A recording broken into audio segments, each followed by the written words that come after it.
Tarsum, 41 tahun, tega memutilasi tubuh istrinya, Yanti, 40 tahun, pada Jumat pagi 3 Mei 2024. Tarsum melakukan aksi sadisnya itu di sekitar rumahnya di Ciamis, Jawa Barat. Tarsum memutilasi tubuh istrinya itu menjadi 4 bagian. Tarsum kemudian mengumpulkan potongan tubuh korban di sebuah wadah dan menyimpannya di depan pos ronda.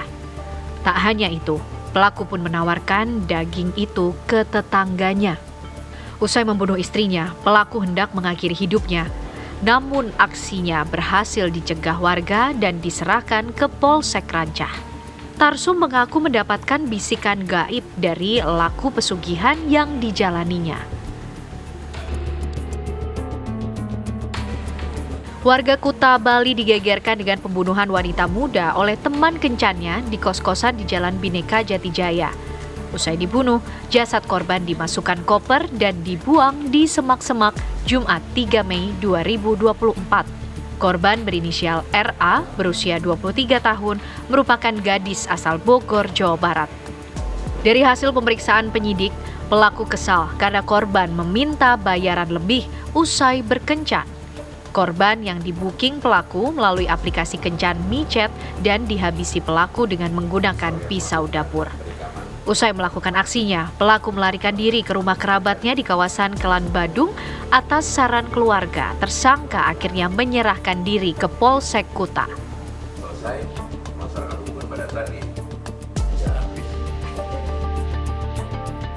Kamis 25 April 2024 pukul 8 pagi, kawasan Cikarang, Bekasi, Jawa Barat dihebohkan dengan penemuan jasad wanita di dalam sebuah koper. Hasil penyelidikan kepolisian, jasad wanita yang dimasukkan ke dalam koper adalah Rini Mariani, warga Rancasari, Kota Bandung. Bergerak cepat, polisi menangkap pelaku bernama Ahmad Arif Ridwan Nulo ditangkap di Palembang, Sumatera Selatan. Arif ditangkap di hadapan keluarga istrinya dan Aditya Taufikur Rahman. Motif pelaku membunuh korban yakni karena faktor ekonomi dan juga pelaku merasa tersinggung saat korban meminta pertanggungjawaban kepada pelaku untuk menikahinya. Kepolisian hingga kini masih terus melakukan pemeriksaan intensif kepada tersangka untuk menguak kemungkinan ada tersangka lain dalam kasus pembunuhan ini. Tim TV One mengabarkan.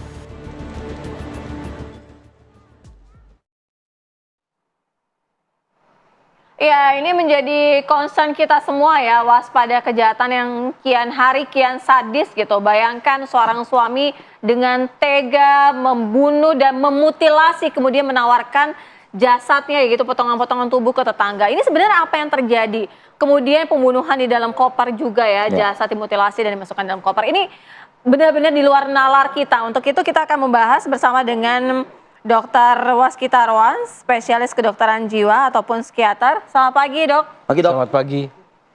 Ya, kita juga akan memantau ya bagaimana informasi terbaru dari Ciamis. Ada rekan kami Aditya Triwahyudi yang akan menginformasikan. Aditya, apa informasi terbaru mengenai kasus yang suami dengan tega membunuh dan memutilasi istrinya sendiri? Ya, Stira, juga Arif Fadil dan pemirsa, kabar terbaru hari ini pasca insiden berdarah yang terjadi di Dusun Sindang Jaya, Desa Cisontrol, Kecamatan Rancah, Kabupaten Ciamis, Jawa Barat. Warga di sekitar kejadian sudah berangsur kembali beraktivitas seperti biasa karena memang sebelumnya insiden berdarah tersebut sempat menggegerkan warga.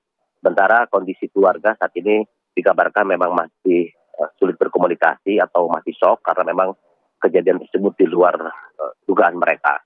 Dan sebentar ini Polres Ciamis masih terus melakukan upaya pendalaman terhadap motif. Dan rencananya besok Senin, Polres Ciamis akan melakukan tes kejiwaan terhadap pelaku, yaitu Tarsum yang tega membunuh hingga memutilasi menjadi 5 bagian terhadap jasad istrinya, yaitu Yanti. Dan rencananya dari pihak terkait juga akan melakukan pendampingan terhadap anak bungsu korban. Sirat. Ya, Adit, artinya tes kejiwaan baru akan dilakukan besok ya, begitu ya. Dan apa mungkin informasi yang bisa Anda gali lagi dari TKP tempat Anda mengabarkan pada pagi hari ini? Karena kami mendapatkan cerita-cerita yang cukup di luar nalar begitu ya. Ditaruh di baskom seperti itu, lalu ditawarkan ke warga dengan ucapan-ucapan yang nggak bisa diterima oleh akal sehat begitu, Adit. Iya, Arif Fadil, memang keseharian dari pelaku atau tarsum ini memang sebagai pedagang hewan, kambing, sekaligus juga tukang jaga. Dan warga melihat memang keseharian tarsum ini tidak ada perubahan, namun beberapa hari sebelum insiden tersebut terjadi, sempat terjadi perubahan perilaku terhadap pelaku yang akan melakukan bunuh diri namun berhasil digagalkan oleh warga. Dan pada saat itu keluarga sempat membawa pelaku ini ke petugas medis dan petugas memberikan obat penenang terhadap tarsum, dan petugas meminta agar keluarga melaporkan kembali bila obat tersebut habis. Namun keluarga tidak ada perubahan sehingga akhirnya terjadi insiden berdarah tersebut. Bahkan pelaku setelah memutilasi jasad tubuh istrinya ini sempat menawarkan potongan tubuhnya ini terhadap beberapa tetangganya, terutama kepada PRT. Juga akhirnya ada seorang warga yang merekam aksi sejak yang dilakukan oleh Arif Fadil. Iya. Adit, lalu sebenarnya motifnya itu apa? Apakah sudah disampaikan gitu dari pihak kepolisian berdasarkan keterangan dari tersangka?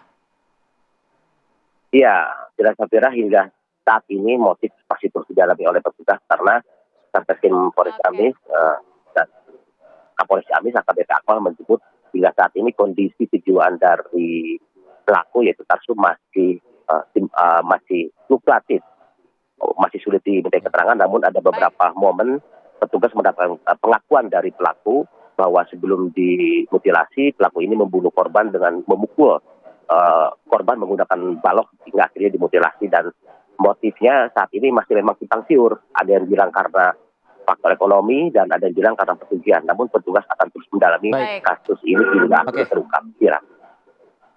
Baik, Aditya Triwahyudi, terima kasih kontributor kami di Ciamis, Jawa Barat atas informasinya untuk pagi hari ini. Dr. Waskitarawan, cukup kita bisa dapatkan ya informasi awal meskipun motif memang belum disampaikan secara utuh dari pihak kepolisian. Tapi yang menjadi pertanyaan adalah dia ini sehari-harinya normal, memang bekerja sebagai penjual hewan, kambing, sekaligus tukang potong. Nah, kan seperti itu.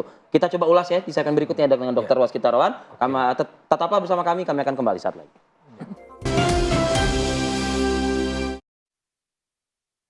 Iya, langsung saja kita berdialog bersama dokter. Ini bagaimana sih pola pikirnya gitu ketika melakukan mutilasi gitu, membunuh dan memutilasi. Ini kan suami memutilasi istrinya gitu kan. Artinya dia secara sadar ini orang terdekat dia loh.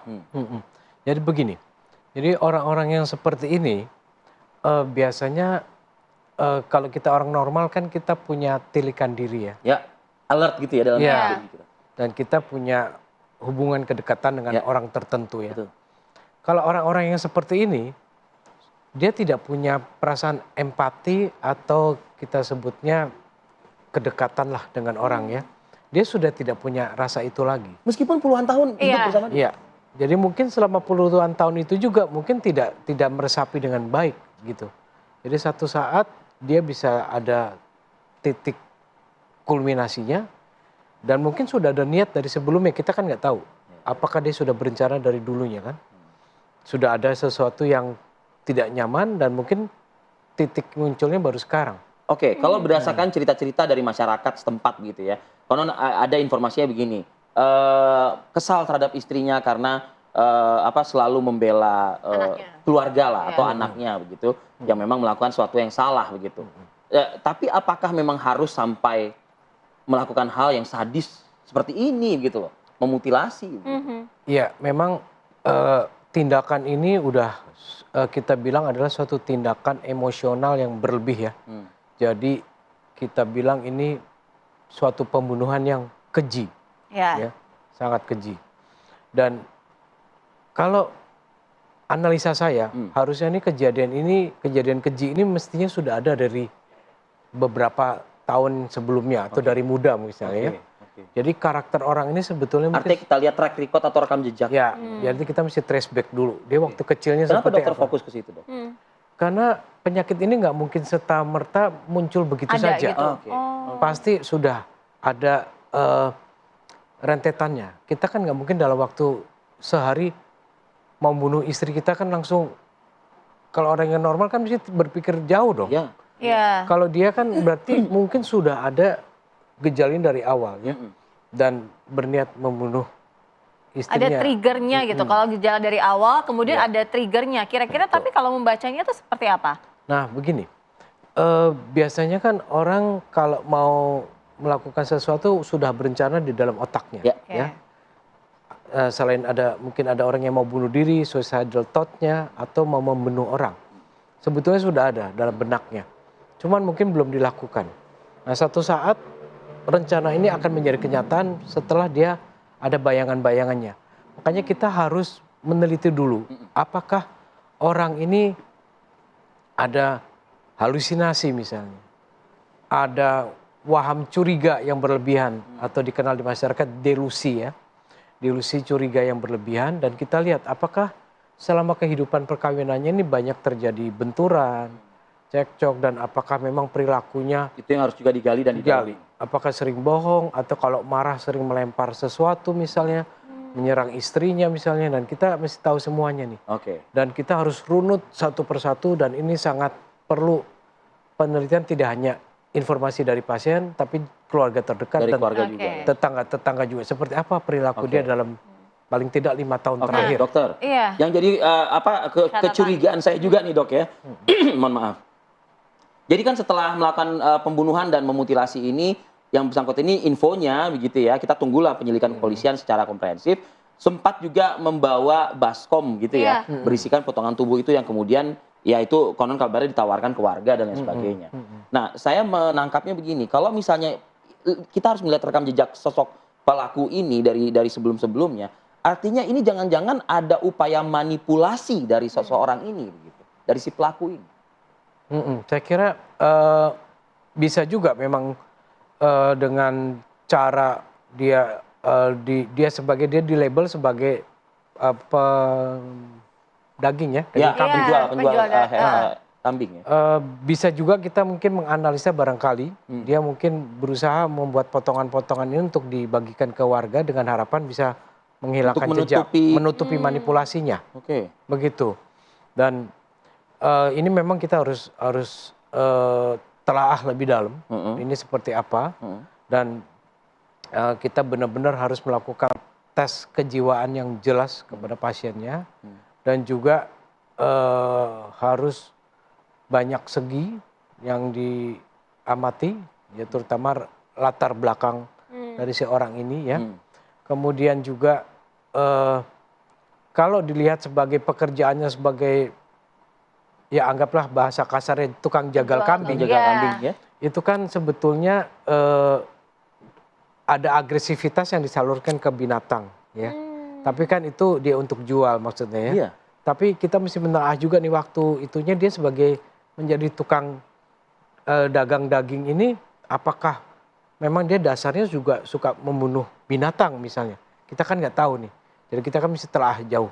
Dan dia sampai menjadi seorang, itu kan berarti ada punya jadi keberanian sendiri kan. Jadi sosok yang suka membunuh binatang itu juga Harus bisa menjadi gitu. Bisa trigger. Kalau kita lihat dia kan juga di penjara gitu kan, dia sempat melihat ini benar, ini nyata, ini benar, ini sampai nyata berucap gitu loh. seperti itu gitu loh dok. Nah ini makanya ini kita mesti telaah segala macam. Takutnya ini memang ada gangguan mental yang lain yang perlu ditelaah juga. Apakah memang ini dia bisa bingung membedakan antara fantasi dengan kenyataan. Karena takutnya juga kadang-kadang ada orang-orang tertentu yang kalau halusinasi sangat kuat. Bisikan gitu? Iya, bisikan atau penglihatan Pak. Jadi kadang-kadang merasa bahwa istrinya itu dianggap bukan istrinya nih. Dianggap, dia melihatnya bahwa ini sebagai monster atau sebagai binatang yang mengancam dia mau bunuh misalnya, atau itu harus diteliti lebih jauh, belum tentu kan. Kita lihat ini seperti apa hasil. Oke. Nah kalau misalnya dokter yang mungkin boleh menjelaskan secara highlight singkat ya dok ya, terakhir nih dok, upaya apa yang bisa dilakukan oleh kedokteran spesialis kejiwaan ini untuk menangani kasus ini gitu misalnya? Jadi kan tidak hanya interview ya tentunya ya kan? Iya betul. Jadi biasanya ini kalau udah kasus-kasus khusus seperti ini, kita di kedokteran jiwa ini kita punya kedokteran jiwa yang khusus forensik. Dan mereka memang mempelajari khusus kasus di bidang ini. Iya, bidang ini. Karena sekarang kan banyak. Jadi itu memang dia mempelajari di psikiatri forensik. Jadi mereka biasanya diamati lebih jauh dan Kalau perlu kadang-kadang mereka dirawat dulu, mungkin untuk diobservasi. Orang ini kalau misalnya manipulatif, manipulasinya kan bisa kita lihat ini seberapa jauh perilakunya selama dirawat. Oke, Begitu. baik. Terima kasih Dr. Waskita Arwan sudah bergabung bersama kami dan memberikan penjelasan yang komprehensif. Terima kasih, semoga tidak ada peristiwa-peristiwa seperti ini lagi ya. Yang sadis dan keji seperti ini. Betul. Gitu ya. Ya, akhir kata saya Sira Safira. Arif Fadil pamit undur diri. Terima kasih atas perhatian dan kebersamaan Anda. Sampai jumpa.